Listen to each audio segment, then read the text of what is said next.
Hello everybody, it's Tommy and welcome back to my channel. Today we are doing another CAS and today we are making 13, 14, and 15, which is Weedle, Kakuna, and Beedrill, the next in our line as we move quickly down, because I have really been enjoying this. I know I say that in every one of these videos, but I really like doing these. So I'm going to keep making them for now, and the playlist of all of these guys from Bulbasaur all the way till this point will be linked at the end of this video if you are interested in checking out some of the other ones and you happen to have missed them. So, similar with Caterpie and Metapod, I wanted to make these Sims a little bit cutesy to play on the factor that they are bug Pokemon and also not the most liked Pokemon. I have heard people say that Beedrill is one of their favorites, but I don't think I've ever heard anybody say that Weedle or Kakuna is on their top 10 list of Pokemon. So I wanted to make them as appealing as possible and do something really interesting with them.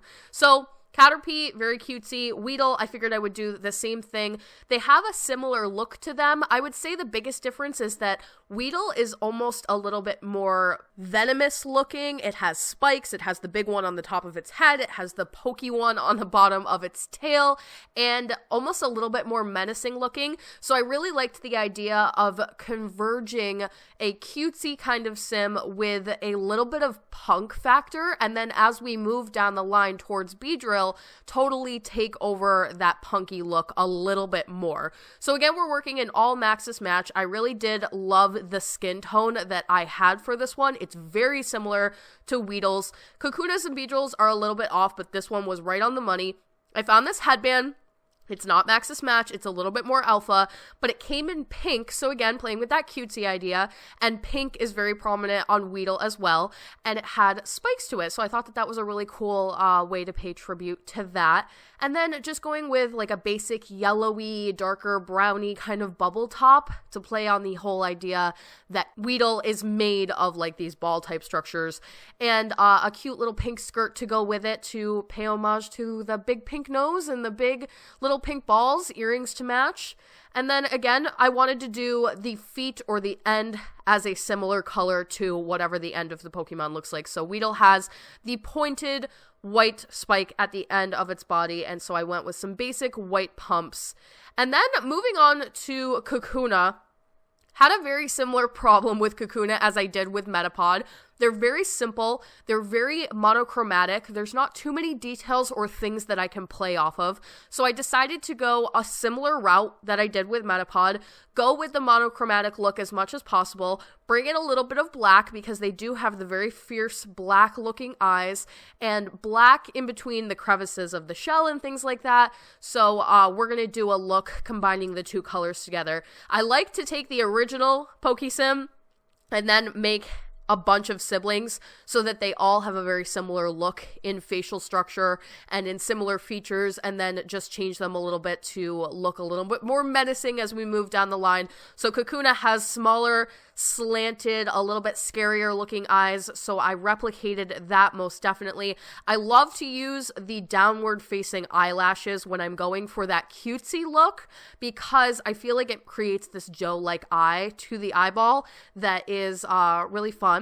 And then for all of them, I picked a more, actually, I would say just for Weedle and Kakuna, I picked a more slicked back, simple hairstyle because they do have very simple, round, slicky kind of heads, and Kakuna especially is more of a simple version of Weedle. So I did tone it down a little bit, bring down some of the details, do a similar short hairstyle. I did have that hair originally on the Weedle sim, but I'm glad I picked a little bit longer one and went with something a little bit more intricate, and then when we got to Kakuna, simplify it a little bit more. I found this really cool Maxis Match wrapped top that has a little tie at the bottom, and it's the similar idea with Metapod as if the Kakuna or Kakuna Pokemon is wrapping in on itself and closing itself off to become the final form, so I chose clothing that kind of played into that idea, and then bringing in some of the black darker elements. We have this really pretty, I love a good scallop on any kind of item,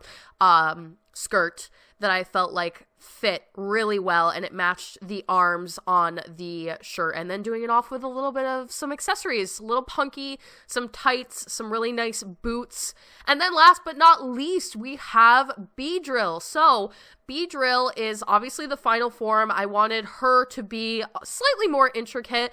I was thinking of Butterfree very much when I was doing this, and how Butterfree was so different than the other two Pokemon in her line, so it made a little sense to go a little further out from the other two.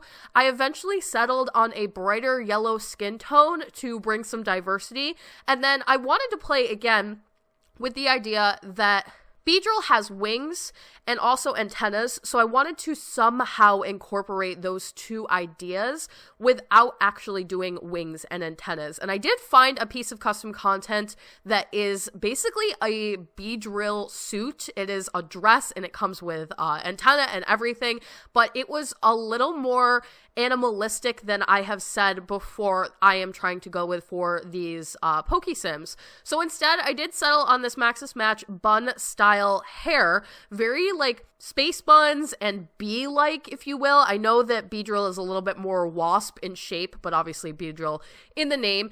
And then I wanted to bring some kind of striped element in, so I found this really cool skirt that came in black and white stripes, and I thought that that fit really well, considering that Beedrill has stripes on the bottom end of him or her, and then the white wings to bring in that white color a little bit more.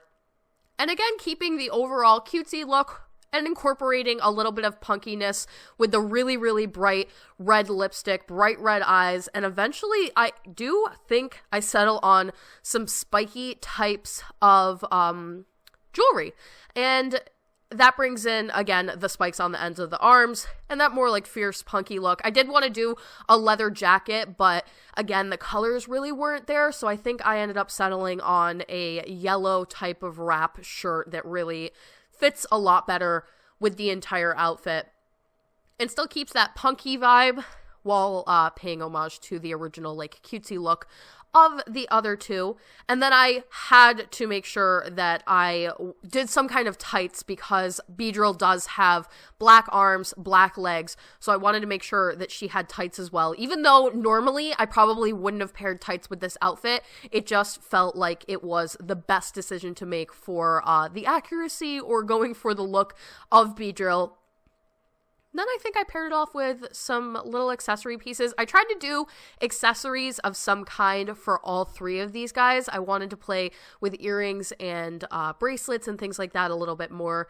I felt like that was a good route to go with.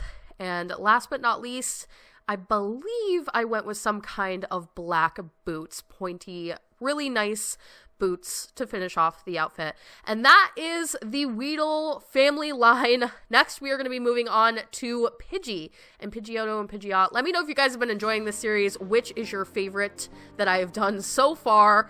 And thank you all so much for watching. Don't forget to like and subscribe. Hit that little bell icon below to turn on post notifications so you can get updated every single time I post. And I will talk to you all in the next one.